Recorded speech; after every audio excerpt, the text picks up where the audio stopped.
Hey guys, Mike here from Land of the Lost. Finally getting around to doing this Battlefield talk.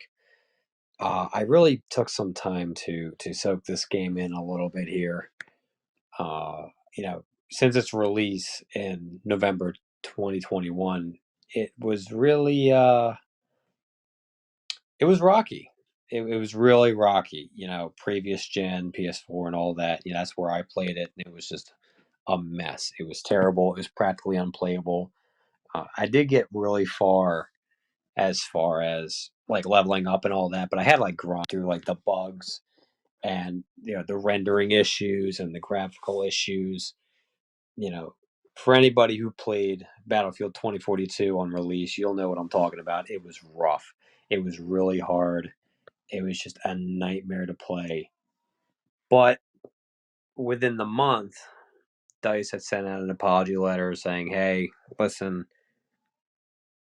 we effed up. Basically like, hey, listen, open letter to everybody. We're sorry the game sucks. We're gonna fix it." So here we are, about 10 months later, 9 months from the roughly 9 months from the release of the open letter, the open apology, if you will, and we're here asking ourselves, is this game redeemable? Is this something worth the consumer's money? Is it something worth playing?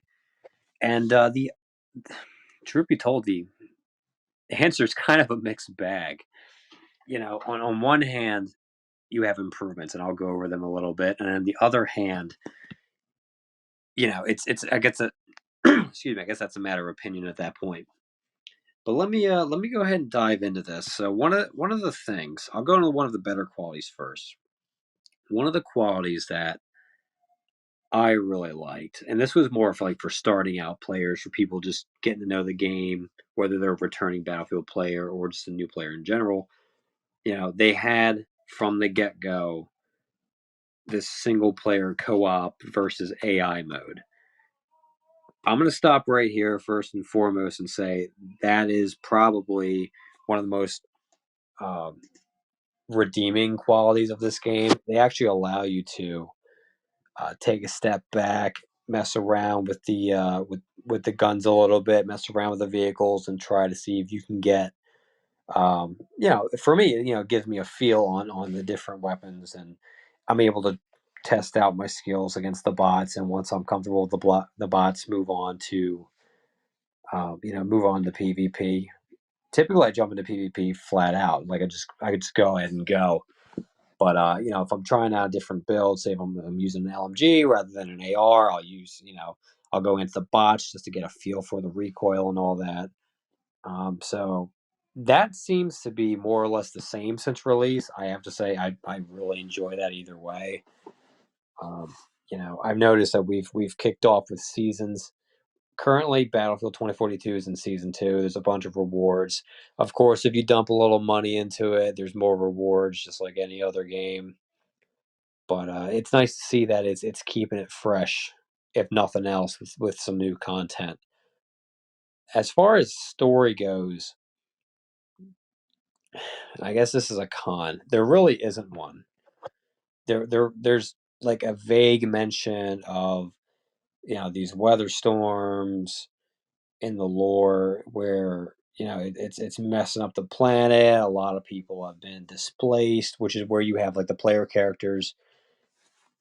Uh, basically they have no country that they live in. They're no pets. They don't belong to a nation, which is cool. Like this is a very cool concept, but at the end of the day, like it doesn't do very much if they're not going to expand the story all that much. So, all right. So on one hand, we have the co-op AI aspect for those who coming in, and on the other hand, you have the lack in story. Now, will further seasons progress? Maybe they'll progress the story. Who knows? We'll have to tune in and find out. But since we're going to ask ourselves, if this game is worth our consumers' money, we're not even going to go there. We're going to try to see if we can nail this and see if this is something worth buying. So we're one for one. Gameplay wise, so much smoother. it is so much better. So that's one thing Dice actually did follow up and commit to, and I'm very happy for that. They really have gone forward and addressed some of the issues, actually many of the issues, if I'm being honest, from the community on what was going wrong with their games. Now, in my case, I'm going to say it's partially my fault for trying to play it on previous gen. But even going to PC and playing it on PC, I have noticed a substantial difference in render times and, the graphics. The graphics look a little smoother. They're not so rough, let's just say. And again, that last part could be because I'm switching from PS4 to PC ultimately. But there's something about the flow. There's something about the frame rate that's different. And I will say this much: I did test it at like a solid 30 FPS, and I then boosted it to 60, and then I went to as far as the PC could go. So I did give it like an honest test, and I realized that there was a change. They did go back and really fix some of these renders. I mean, I'm talking polygons.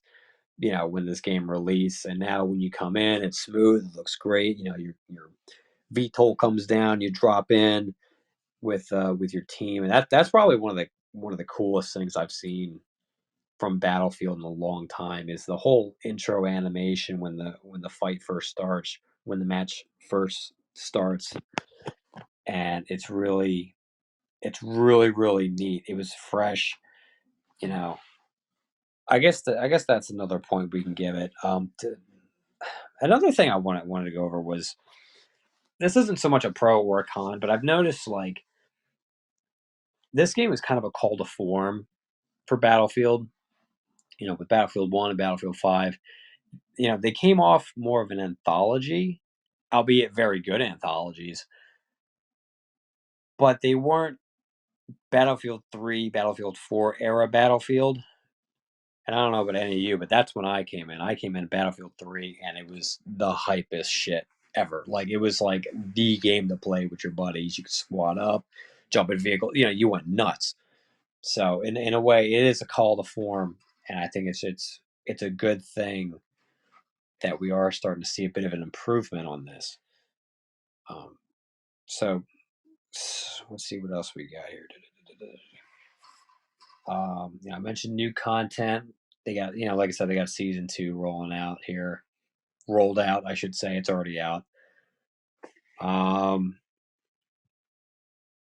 Matchmaking is the same. Call that a con if you want. Matchmaking's matchmaking. It's not really gonna. A new player's not gonna be exempt from playing with somebody who's like a level 50 or whatever. Like, you're not gonna. I'm sorry. It's get good or go home. Unfortunately, in the world of Battlefield. So for anybody new, just expect a bit of an ass kicking to start out your game. But again, hey, go back to the co-op. Go back to the AI and the bots, and really really get to know the game if you're new. Again, falling back on that's good. One of the cool things, and I'm glad this game is just a little more playable, like I said, with the rendering and all, because Hazard Zone is cool. Now, for those of you who may not know what a Hazard Zone is, it's basically you have a couple of teams of players. I think it's like 4 or 5. So you have 4 or 5 squads of 4 players versus bots. It's got a battle royale vibe to it, but with a twist. You have to extract with an item. I think it's like a data chip or whatever that come down from these satellites, and the idea is to collect as many as possible, and you earn rewards at the end of the match. Thing is, on top of there being AI patrols trying to stop you from getting these things, you also have players to worry about. So it's got a PvP, PvE matchup. It's very, very cool. It's for those of you who are into the whole battle royale scene. That's where you'd want to go. It's really cool teaming up with your buddies and pulling it through. We've done some crazy things trying to make it through. And the best part is only one person really needs to get out. It's about getting as many people out with as many of the data chips or whatever they're called as possible, and that's how you get your rewards. I mean, that's a plus right there. It's to be honest, as I'm talking here, I'm really running out of cons. Uh, I guess the only other con I have with this game is how big the maps are. Don't get me wrong, I'm all about big maps, but I noticed it's a little it's a little empty at points. Whether it was on previous gen or current gen, it really doesn't matter. Like these maps are just a tad too big. I mean, if you're playing like Breakthrough, like it makes sense. Like you want that space between, Team A versus Team B, so they can rush the objective and you know have Team B basically hold them off. You want that little leeway so that Team B can defend. But it's like if you're playing Conquest, like why am I running 3/4 of a kilometer through a desert just to get from point A to point B? Like, yeah, like whip out a vehicle, sure, but you're not always going to have a vehicle. So, I mean, you could let that slide. I know it bugged a bunch of people.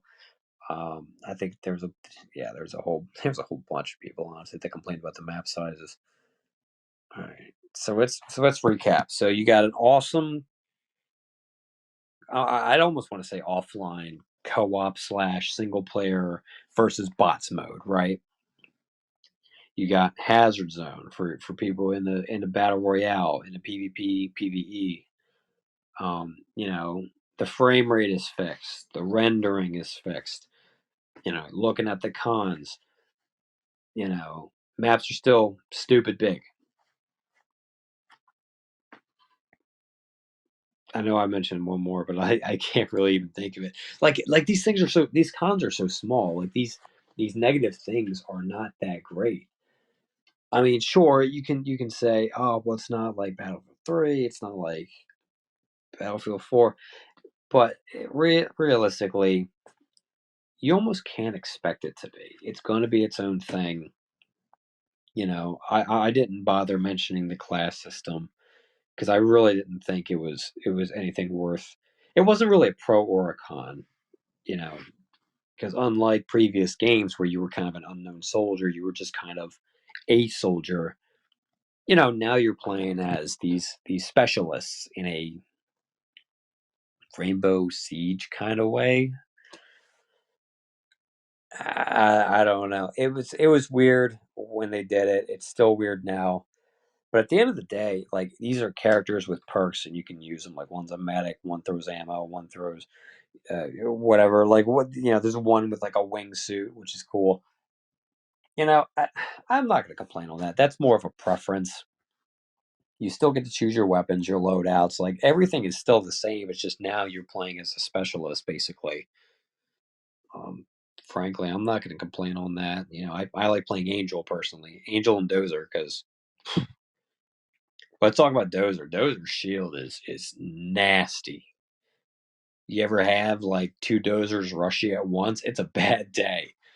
You might as well just hit the respawn button because you're finished. But it's some shit. But if I had to close this out, like really thinking about it, I'd say it's redeemable.